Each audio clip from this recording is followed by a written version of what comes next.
I guess we can start. Welcome, everybody. Good afternoon or good evening, good morning, depending on where you are in the world.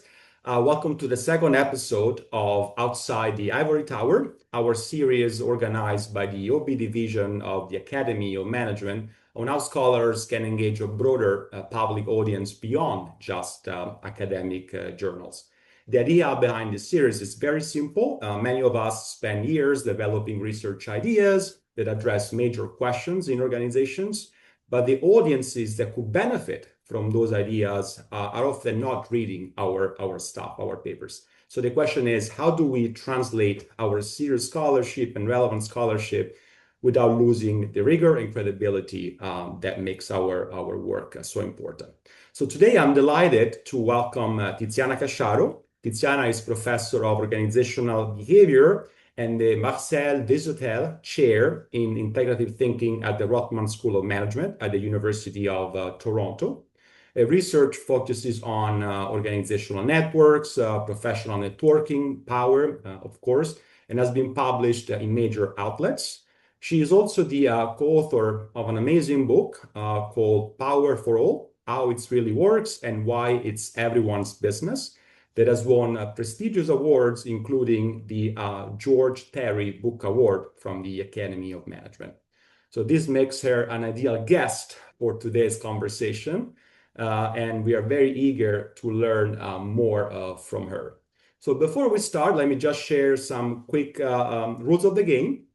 We will start with a conversation between Tiziana and myself for about 45 minutes or so. And then we're going to open up the floor in the last 15 minutes for some questions from the audience.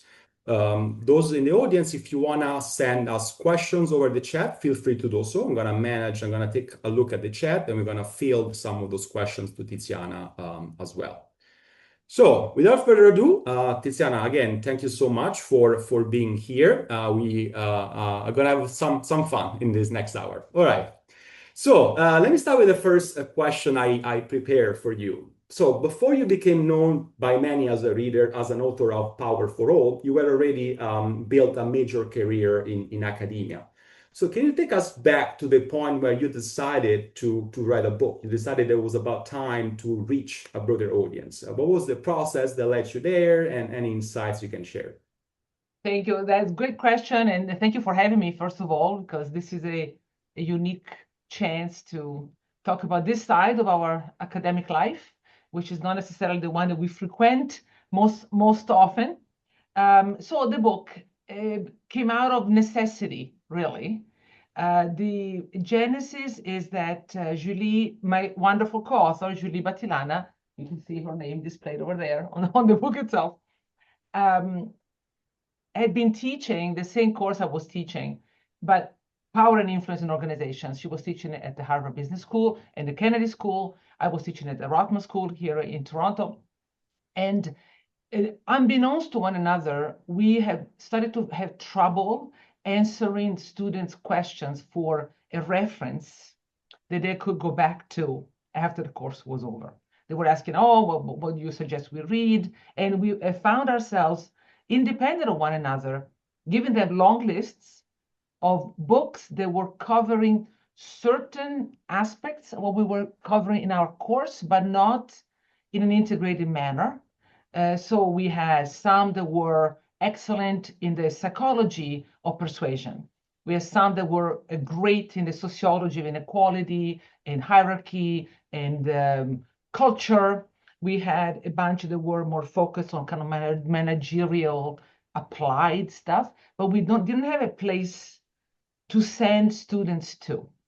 So in one of the meetings that Julie and I were having on our projects, we found out this common problem, and I uttered these words that I came to regret at some point. I said, we should write our own book.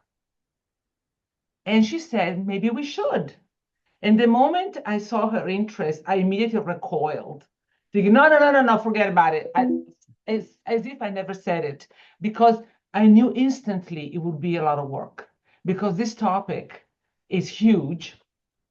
Pretty much everybody in the social sciences and the evolutionary sciences has talked about power, and the notion of trying to do this integrative work of many levels of analysis, from the intrapersonal to the interpersonal to the organizational to the system, and try to do so while being both scholarly and being faithful to all these literatures, but at the same time being readable and applicable and impactful. I knew it would be daunting. So I said, no, no, no, no. I just like, forget it. And then I get on the plane to come back to Toronto. And on the plane, I keep thinking about it. And I land and I keep thinking about it. And so I called Julie and I said, I can't stop thinking about it. And she said, neither can I. And so that was the beginning. So it was out of necessity to give students a place to go and to create the integration that we were hoping to find somewhere else and we couldn't find, basically. Absolutely. It could cut across different disciplines, as you mentioned, very, very difficult to do. But when you do it right, it's an amazing, it's very, very well. So we had to read a lot. We had to read a lot. So both Julie and I were in deep dive. We bought a ton of books. Some I didn't read all of these books, but I read many, many books. So did Julie. We had piles because of the necessity of the work we were trying to do. So it was a lot of fun, also a lot of work. Yeah. So what point in your career were you when you decided to take on this challenge? Yeah, so we were both, and I'm speaking on Julie's behalf to some extent because we were in similar places. We were both tenured full professors. We had done a bunch of the things we wanted to do. We had touched on areas of research that were relevant to the book. We didn't have the pressure of publishing in top journals in that moment, even though, of course, we all have work that we want to place in those journals to give it visibility, but we could afford it, so to speak, because it took us 3 years of real focus work. So we had prep, a kind of thoughts, but then really 3 years of real focused work to develop the base. So you cannot do that when you're still trying to get tenure. I would say that there are books that are less all-encompassing and less complex to pull off that you can write in a shorter amount of time. More focused, an area that is more manageable in terms of domains that it spans. So I'm not saying that every book takes forever, like the one that Julie and I wrote, but I wouldn't recommend it unless you're a qualitative researcher and some of the work you do just lends itself, and sometimes even quantitative researchers, we have projects that are so complicated and just rich data of a site that is amazingly inspiring from multiple ideas. And you could imagine writing maybe a scholarly book before tenure, potentially. But this kind of trade book that is supposed to reach a broad audience is typically something that you can afford to do a little bit later. I wouldn't recommend it when you're young and pre-tenure. There is book and book. So for example, as you were mentioning, sometimes when you write a qualitative paper, there is so much data and results that you cannot pack everything in one paper. So maybe in that case, it makes sense to write a book in which you can extend beyond the findings in the journal. And then there are other books like yours, which may take like 3 years, as you mentioned, and that's a big challenge to take pre-tenure. So one advice that seems to get is start that way on the security, especially if you want to go in this big challenge at the security of tenure, and then jump into this project. Very interesting. Yeah, absolutely. And there are many the qualitative researchers, the ethnographers, books are essential to their craft. And then, as I said, there are some projects that are so big and there are so many interconnected ideas to develop that. Yes, you should develop some in, freestanding articles, but in some cases that integration can only find breadth in a book. Absolutely. So both you and Julie had already written for practitioner and executives. I'm thinking about HBR cases and other things along those lines before starting this project. How did those experiences while writing for different audiences prepare you, or maybe not, for writing the book? So they didn't, honestly. The preparation was more a habit to simplify and not indulge in academic jargon, clean up the expression of the ideas. But so that's for sure is something that you practice a little bit when you write for HBR or that kind of thing. But writing a book, even, and I'm talking about a trade book, okay? I'm not talking, in ours, it was a bit of a hybrid, it was not a scholarly book per se in an academic press, but it was a book that anybody should be able to read. So you really have to adopt that simplicity, the straightforwardness of language. Don't hedge constantly. Oh, it might under certain circumstances, which is what we do when we write academic articles. You cannot do that. The thing that HBR and that kind of writing did not prepare us for at all was the magnitude of the narrative and the storytelling. So the stories in an HBR article they're not even stories. They are teeny tiny little anecdotes that you better keep it to like maybe 4 sentences if they let you, if you don't cut you before. Here, you in a book, you really have to be a storyteller. And that is a skill that is like completely different from what we were used to doing before. Because even case writing, sure, you do tell a story about a person typically in a context, but there's such a predetermined structure to those cases that you just follow the script in many ways, and you find the dilemma, and then you build up to it, and then you leave people with a discussion. It's very structured and very focused. The book requires you to build an architecture for how you want the argument to unfold, what kinds of stories allow you to elucidate the argument, but doing so succinctly and yet richly, emotionally. You have to draw the reader in.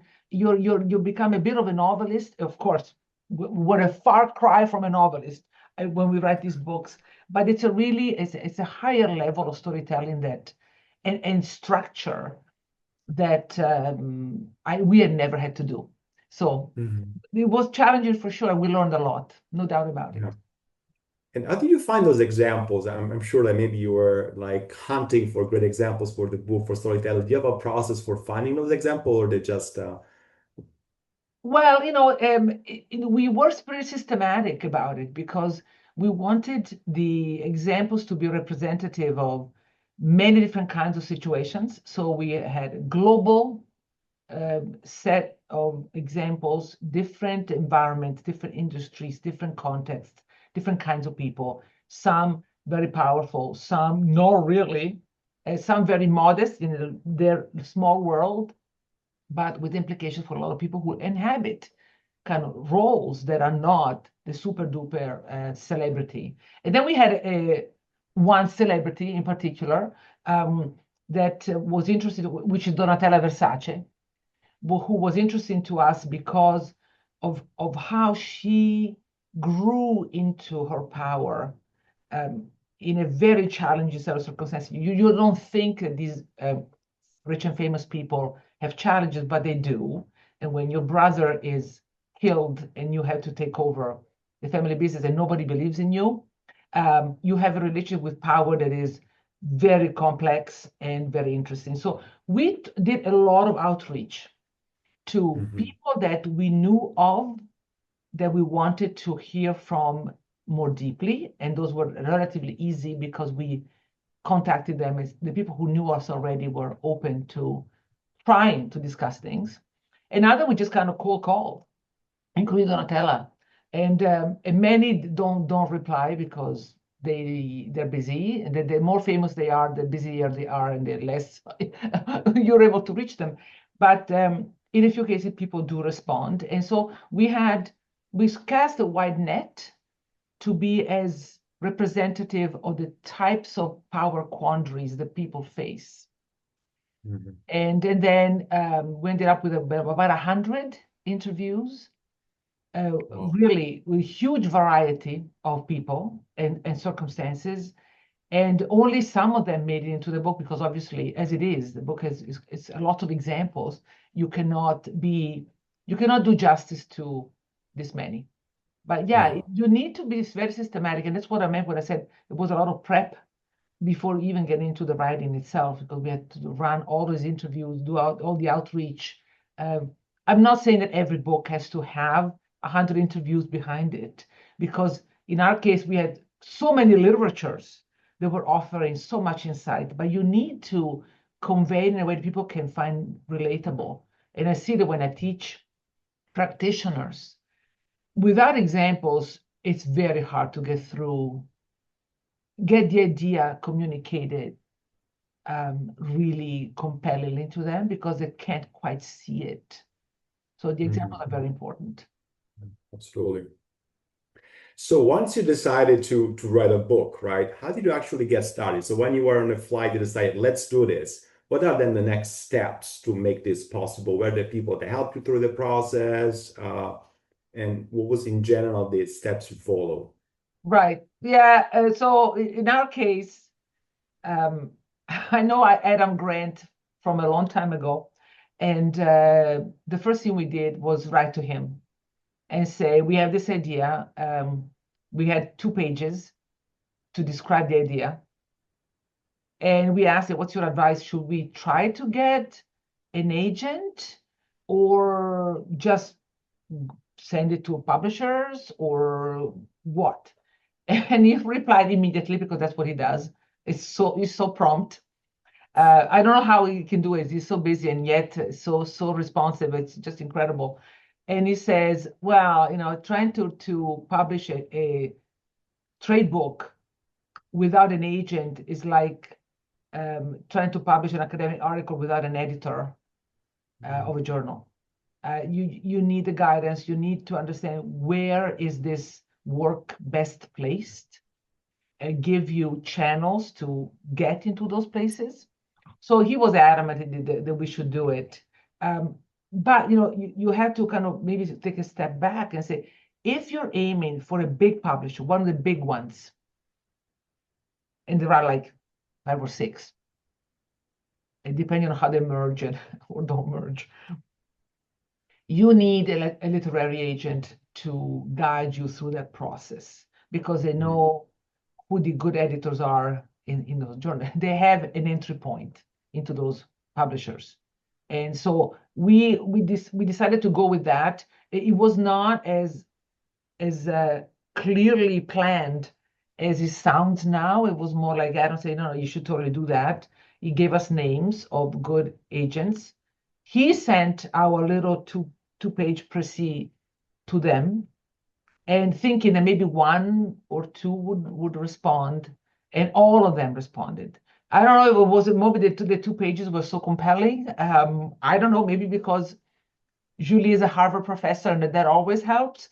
We found massive traction, so that kind of opened up all kinds of possible avenues that we would never have been able to open.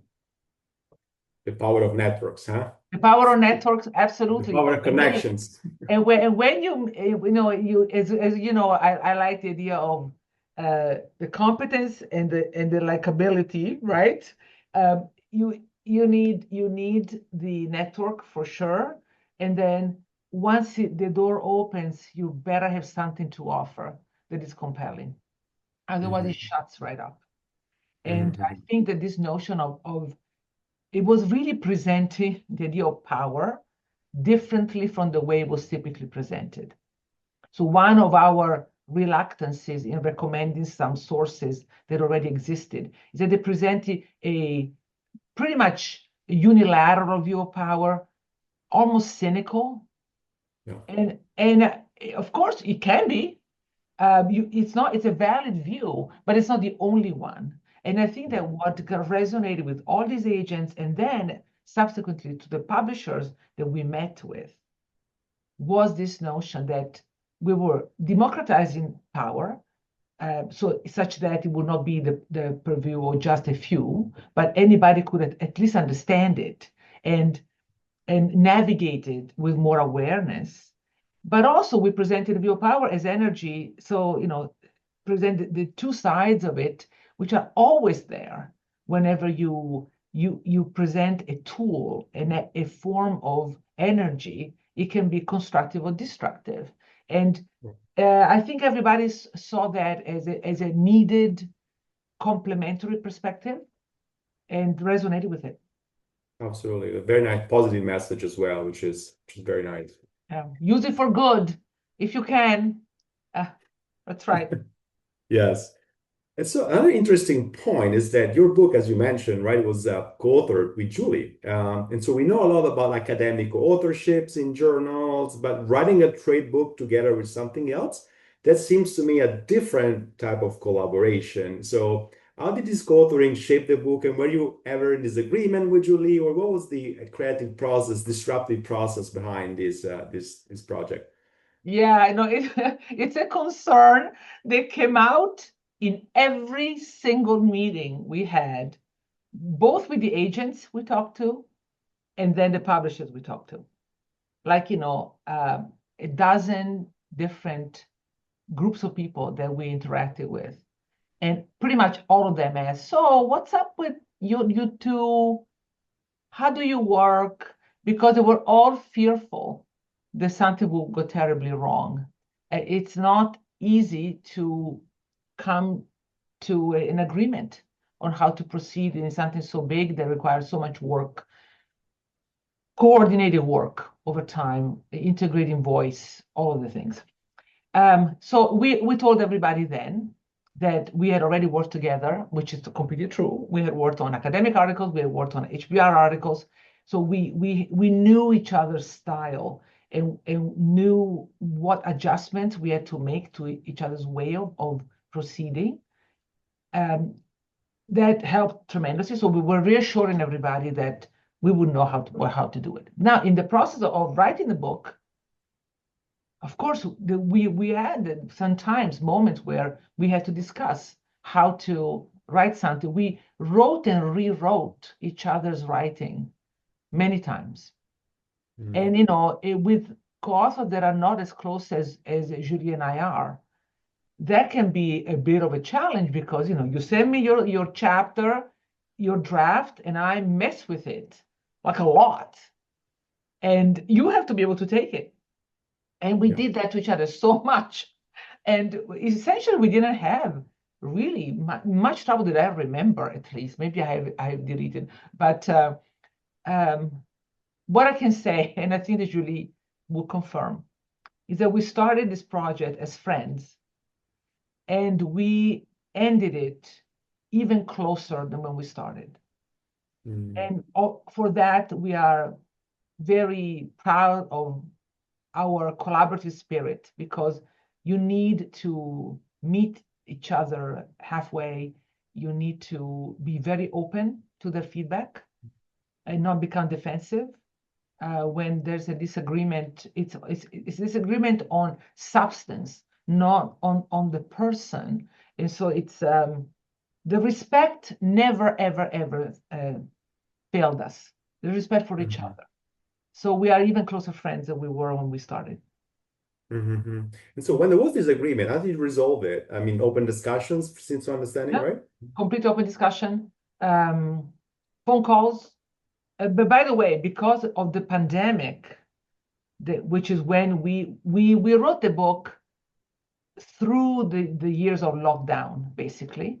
And so we launched the book. It was still lockdown. We did all the launch events online. So our collaboration on this book did not involve us seeing each other in person. So anybody who's worried out there about virtual interaction and collaboration, don't worry, it can be done. And we didn't even do Zoom calls.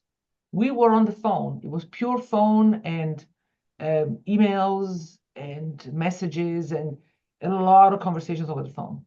Very open. But you're right to ask, because, and that's the reason why the agents and the publishers ask the same question.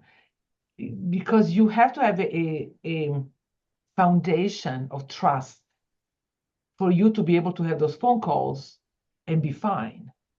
And she and I had it, of course. And I have to give her immense amounts of credit, because in the process, I, on 2 occasions, decided that it was too much work. I couldn't fit in the rest of my agenda and life into this project. And I thought, you know what? Why don't you? I'm gonna be your sounding board, but I cannot be a co-author. It's too much. I can't do it. And like a good friend and collaborator that she is, usually pull me back from the brink and say, no, no, no, no, no, no, no. We'll figure it out. We'll find a way. And so you have that advantage of a strong collaborator. Yes, you may need to coordinate sometimes and sometimes it can be a little tricky, but they can also rescue you from moments where, I think I've done that too with the tricky parts of the book that were not working, and kind of found a way through them. It's a contribution, and you only have it when you have a co-author, when you don't go do it alone. Yeah. Yeah. It's also this idea of having this relational history is important to convince others about the value of the project, but that's also going to affect the value of the book, like those open, candid discussions and the trust that That's right. builds. It's also integrally part of the writing process, the creative process. It's Right. super interesting, super Yeah. interesting. So I imagine that many people in our audience, maybe in the future, will love to write a book and expand their impact beyond academia, but are not sure how to get started, right? So you mentioned this strong passion, desire that you felt you had to do it, but do you have any advice or insights for people that want maybe in the future to write a book, write a project like yours? Yeah, so you have to have deep motivation. Uh, I didn't think I would write a book at all until that moment when I said to Julie, we should write our own. It was unexpected thought, but it came out of necessity. And so I think that you should indulge in such a project only if you have that instinct. Mm, If something tells you, I really want to put that together. I need to communicate these ideas, and I have to do it because it is a very involved process that you take with you for a long time. If you don't have that motivation, why would you? And then you have to decide for yourself what drives it, what kind of impact you want to have. For us, it was essential to bring power to people who felt disenfranchised and distant from it, because we are seeing much too often people who have perfectly valuable ideas and projects and ambitions and can't realize them. And a lot of people can benefit from those ideas and those projects, don't receive the value because the people recoil from it because they don't know how to handle it. So we saw it so many times that we were really, really compelled to bring these ideas mm, to them. So I would advise anybody who's thinking about this kind of project to do it for that reason, because there's a message that you have to bring to much more of an audience than we typically get with our academic work. And an mhm, HBR article is just not enough, you know. right. Yes, you reach many people, but it's typically super focused. Over time, even HBR articles have become more kind of Mm, narrowly framed. So a book is the only way to have that level of impact. mhm. But Mm, you have to you have to want it. yeah. Did you consider maybe a podcast or YouTube channels? Because those are also other channels in which you can like reach a broader audience. It's something that you ever consider with Julie or Yeah, we considered a podcast series, but honestly, there's a million literally no. just English speaking podcasts. It's just crazy. It's so crowded, and to have a meaningful addition of value through your own podcast, you have to really, really invest a lot. And we decided to basically be on others' podcasts. They are very helpful. They do reach different audiences that otherwise you wouldn't. I mean, I had podcasts with all kinds of different weird sectors of the world, and I would never have even known they existed until these podcasters kind of reached out. So a book gives you access to all of that ecosystem of speaking engagements with organizations, private and public, uh, public administration and corporate and entrepreneur, you name it, that otherwise would not know of you because all they know is the clear statement that you're an author. And being an author changes actually how appealing you are to all of these podcasters. That we found to be true. You can be a successful academic. You can even have the practitioner-oriented write-ups like HBR or Sloan or whatever. But being a book author changes you in the eyes of these audiences. It gives you credibility. It gives you a platform from which to speak that you wouldn't have otherwise. That's why the book, I think, if reach is an impact is what you want, it's a better channel than just kind of YouTube channel. Even though some people, of course, get massive followings, but they don't typically get them with our type of work. You need something more spicy than what we do to reach those kind of through a YouTube or whatever. It's very interesting. So there are different stages, right? So the book gets you in the radar of those people, and once you have that visibility, then you can contribute in many other ways, as you mentioned. But you need to be visible in order to contribute, and the book is gonna exactly give you that type of advantage. That's super. That's That's right. super. Visibility and credibility. Yeah. Absolutely, which our scholarly papers don't do. Well, We have yeah, definitely 20, not 20 reader credibility. max. Yeah, visibility, no. But even credibility, not really, because they can't even read the things we write. Yeah. And I found that I've had many, my few publications have typically been the object of interviews from newspapers, magazines. I've had a lot of that. So in theory, I should have reached those audiences through the media in that sense, which, yes, it does happen. But there's a qualitative difference when you write a book for the broad audience in terms of how many opportunities to do that you get. Yeah. Yeah. You think it's because our writing, academic writing, is too complex? So it's a demand story and a supply story too, right? So I think both factors play a role. While when you have a book, you are able to write in different languages. With that storytelling is probably what makes that big difference in reaching the audience. So it's super interesting. So you mentioned, I mean, talking about the logistics, right? You mentioned the importance of having an agent. That is crucial, right? But there are other logistical aspects that can improve the success rates. I don't know, having a website. I know you have an amazing website. I took the survey on the website for what type of power you have, so I do that. But is that something that was played a big major role in breaking through or not? So I would say, first of all, qualified a bit of the agent thing is more if you are aiming for a big publisher. And there are many publishers that are more niche. You may have an entry point into a smaller publisher that does what you want them to do. And in case you may not even need an agent. So I just want to qualify that it's not true for absolutely everybody. And then if in your publisher, you find an editor that is still the old-fashioned way. That has changed over time in trade publishing. It used to be much more common for the editor assigned to your book to work really closely with you and even put their hands on the text to help you refine the style, etc.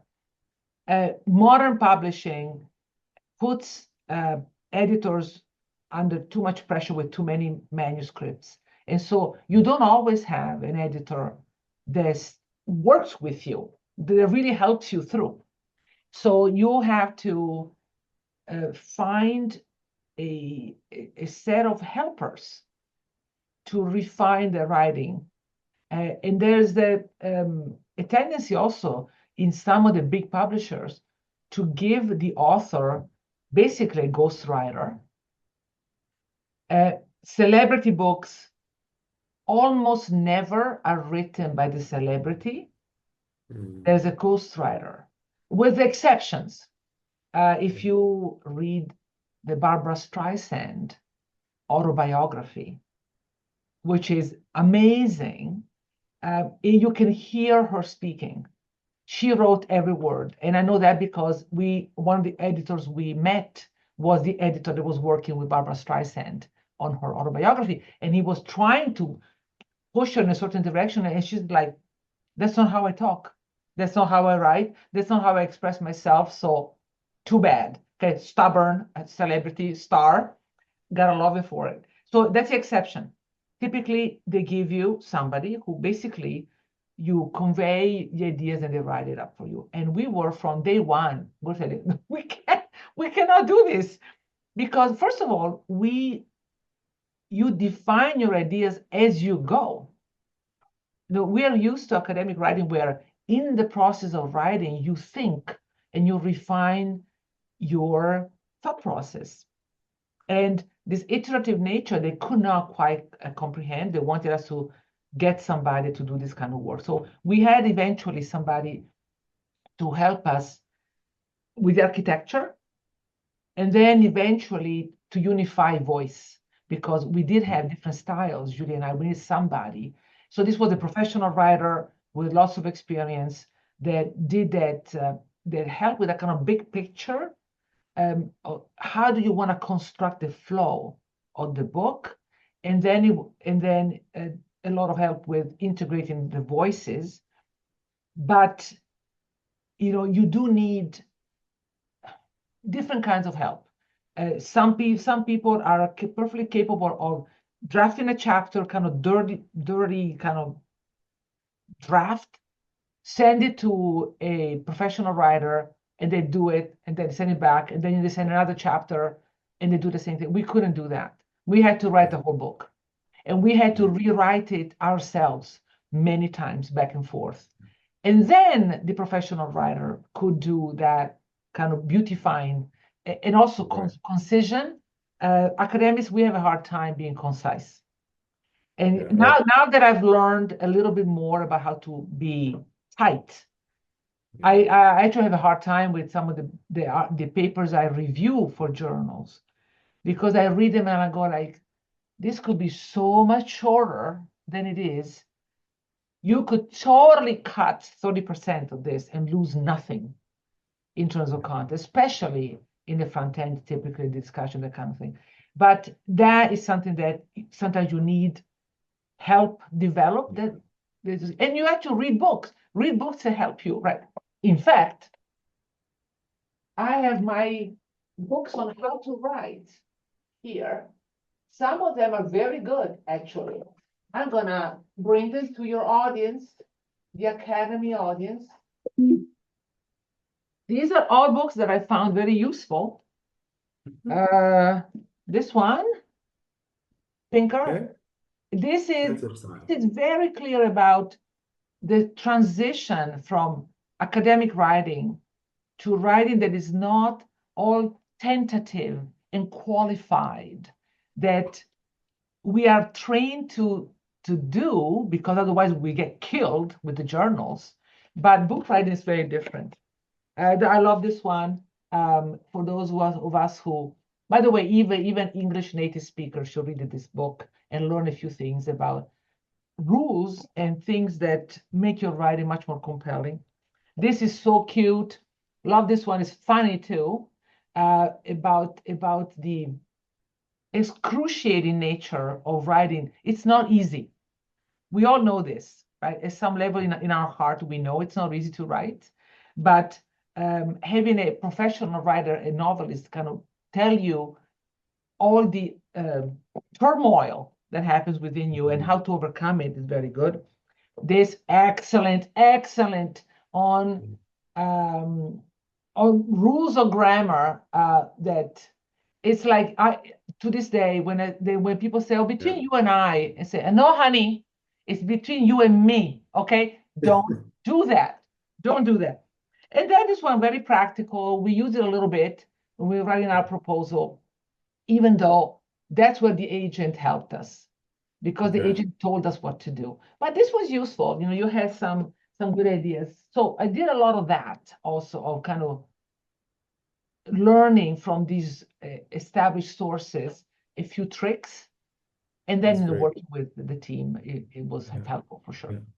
And then, of course, we had amazing arrays that did a ton of background work. Sometimes we couldn't absolutely double and triple check everything. We read a ton, as I mentioned, but there are moments you put it in the book and you go like, did I capture that right? Did I misunderstand something?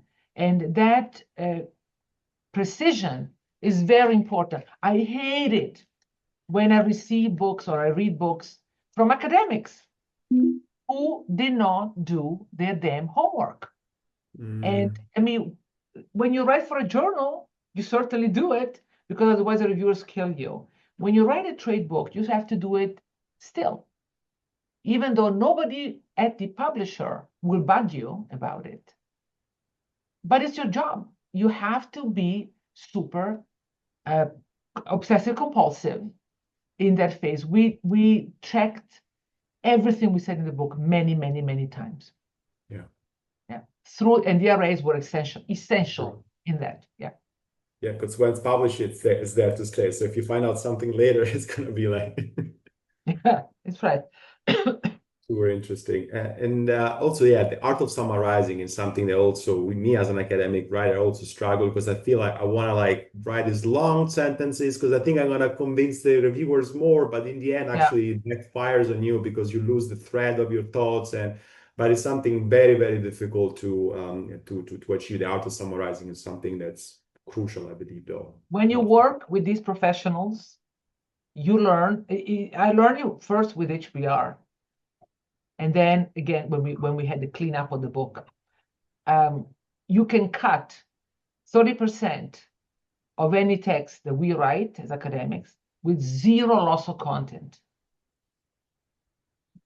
Wow. Any paper, you guys that are listening to this, any paper you write, it's all 40 pages. Okay, great. You can cut 30% of that, no loss of content. But you have to know what the heck you're doing. So these are good that kind of help you a little bit. But then, I think now actually with AI, you can get help tightening text. You have to be careful though, because AI tends to provide a very homogeneous style that it doesn't reflect your style. So you have to really, really filter what you get back from AI and take or leave, but write the first draft. It has to be your own, because the writing sharpens your thinking. It always does. Write your first draft. And then if you don't have an editor who's a professional, but you want just delegate to AI, of course you can do it, but be careful with the output. What you do with it. It requires your brain to be fully alert for things that flatten your style, make it just so conventional. It's like, what am I even doing here? It's just so boring. So you have to be very careful what you prompt, what you ask, and what you select. Absolutely, because the risk is homogeneity, as you say. Everybody's going to have the same style, the same form, and you can actually spot that quite easily. If you see something that is AI generated, you get the sense for it. And that's right. Absolutely. So maybe we have time for a couple more questions. We are approaching almost the hour mark. One question I had: what has surprised you most about the impact that you have had at Sal Academia? There were maybe some students that brought you, other people that brought you. What's surprised you about the impact you had? Well, I think that the thing that was most surprising is the variety of people that resonated with it. We literally had have um, parent-child gifting of the book. So the young person reads it, the 20-something-year-old, and gives it to the mother to say, you should totally read this because it will help you with whatever. You had the retired person who comes, literally, we had a lot of that, because almost, I wish I had this when I was still in the middle of my career, and it would have helped me so much navigate this. And then they give it to their offspring to help them navigate what they're currently experiencing. So that almost kind of age agnostic relevance, and then life experience agnostic relevance. You had people that are activists who truly sacrifice their life to improve the lives of others. I mean, these people, you gotta love these people. So generous, so amazing, but sometimes a little clueless about how to do it, who resonate tremendously. Disadvantaged groups, nurses, union leaders, blue collar workers that go, we need this information, otherwise we don't know what to do, all the way up to super successful people in finance that have had to navigate interesting quandaries and also resonate. So the surprising thing is that, I mean, of course, we wanted it to resonate with everybody, and we know that the fundamental laws of power apply across the board, across levels, across circumstance. But it was surprising how different these people are, that they're reacting so strongly to it.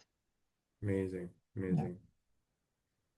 And so, what is next for you? Do you have another books in the planning or any other projects? So well, there is I don't know, I speak for other people, maybe not so much the very young people in the audience here, but I am a specialist in having projects that sit there for years and years and years, sometimes untouched. Sometimes I dabble a little bit, then I leave it again. Sometimes I try to publish it. I can't publish it because there are many things that happen. So I do have a number of projects that kind of are typical academic writing articles that I am working on, and I would like to kind of eventually bring to fruition. That would be very nice.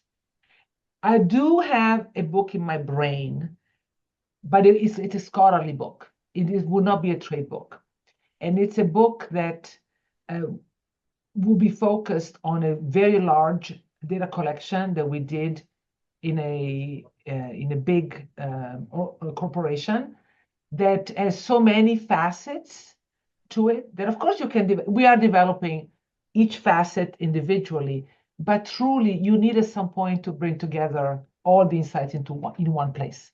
And so that's what I am hoping down the line, but it's not going to be for another 5 years. So in the meantime, articles, it is. Articles. Great. Yes. Okay, so if anybody in the audience has questions, I see there is Amber as a question in the chat. Hi, Tiziana, thank you so much for sharing your experience with us. Do you have any advice for contract negotiation with the publisher in terms of commission or IP assignments? Very technical question from Yes. Amber. No, it's a perfectly good question. So the publishers have their contracts, and they're pretty standard.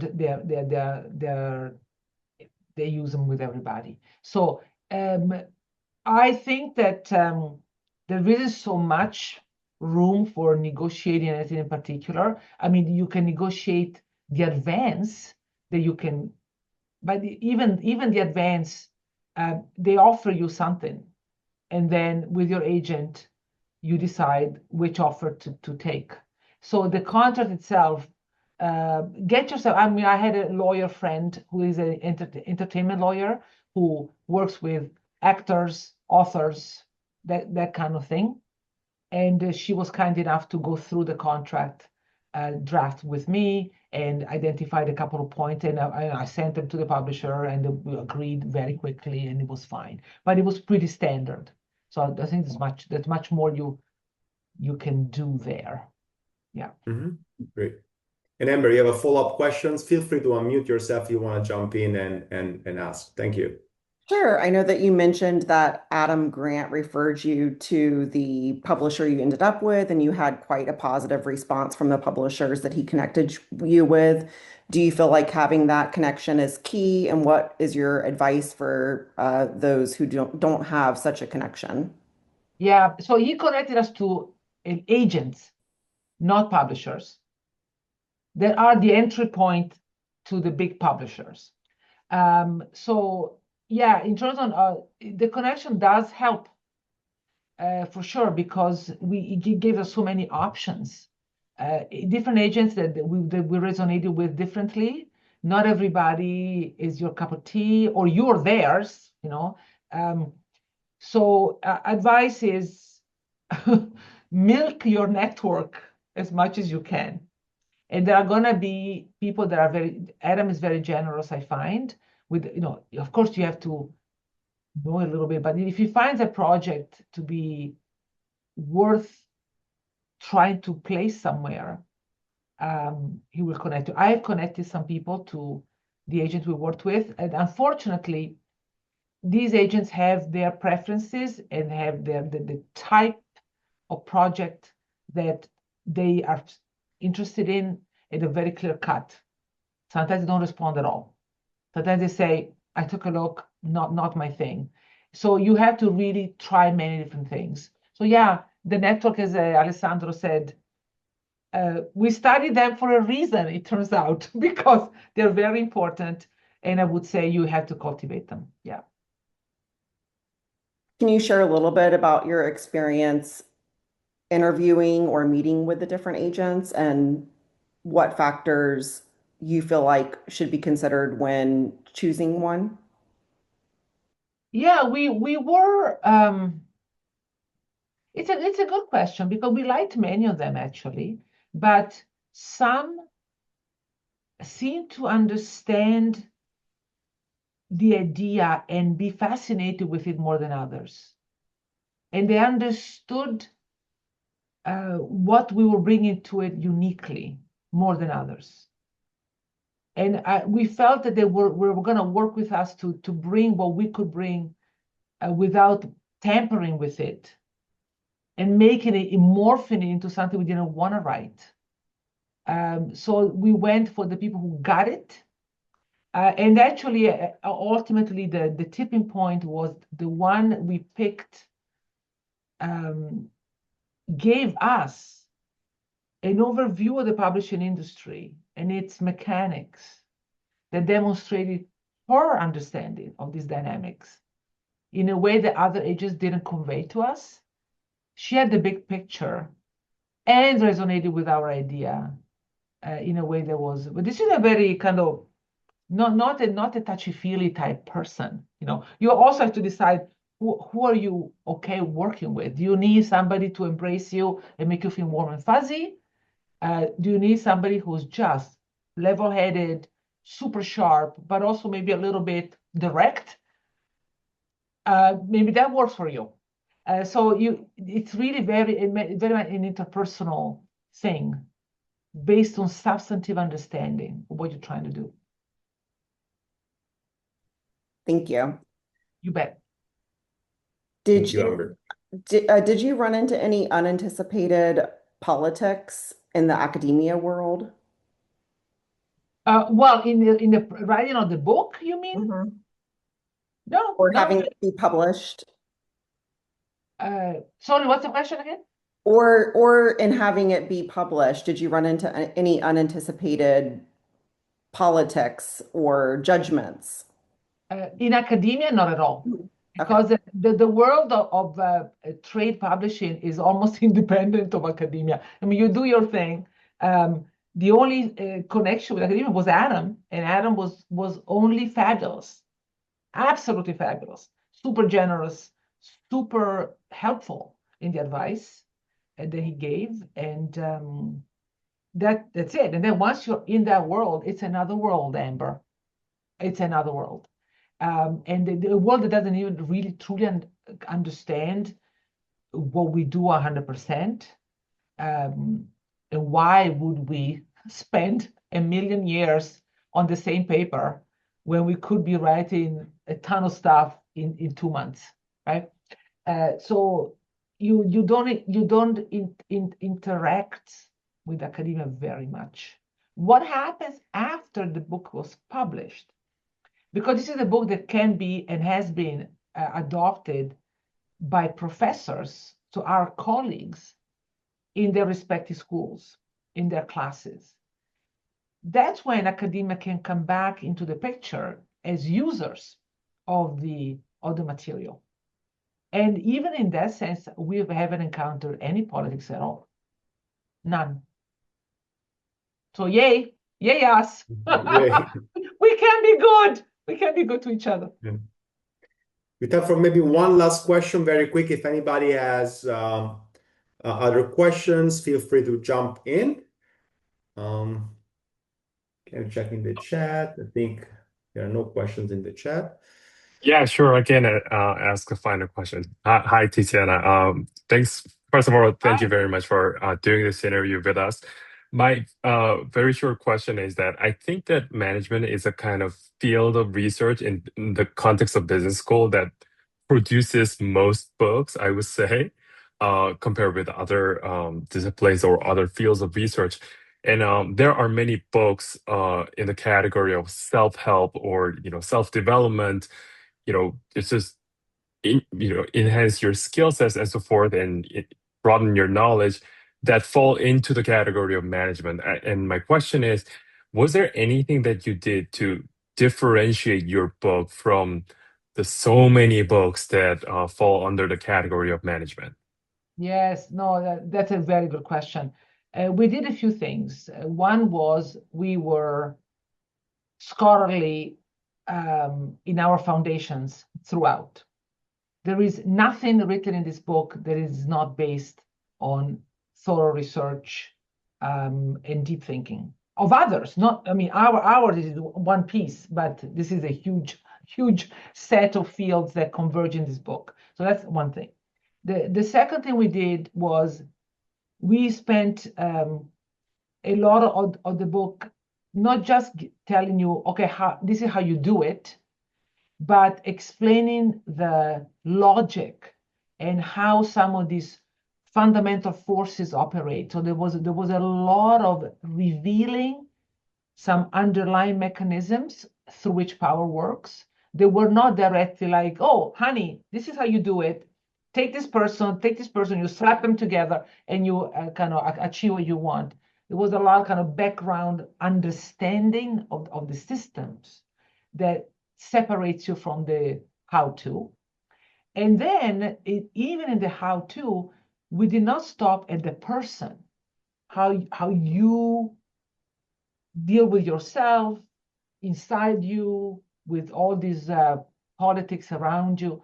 We were also looking at system changes, macro changes that you want to put in to keep power in check, as we say toward the end of the book. So we separated it from the self-improvement bit alone, and we had a lot of kind of structural interventions, things you can do that are beyond the individual to make power usable, better distributed, more positively impactful, all those things. All of that, I think, helped us not kind of fall in that category, that we did not want to fall into. You're absolutely right to point it out. Yeah. Thinking of somebody that should read that chapter nowadays, and given the situation in the world. So yeah, no, absolutely. It's actually slightly painful for me to see because you see them coming, all of these dynamics, you see them, and you go, oh my God, it's gonna happen. And the people who should read this book and take it seriously. Exactly. Well, some of them don't read it, but eventually they will. They will, exactly. Tiziana, thank you so much for sharing your wisdom and insights with us. We really appreciate it.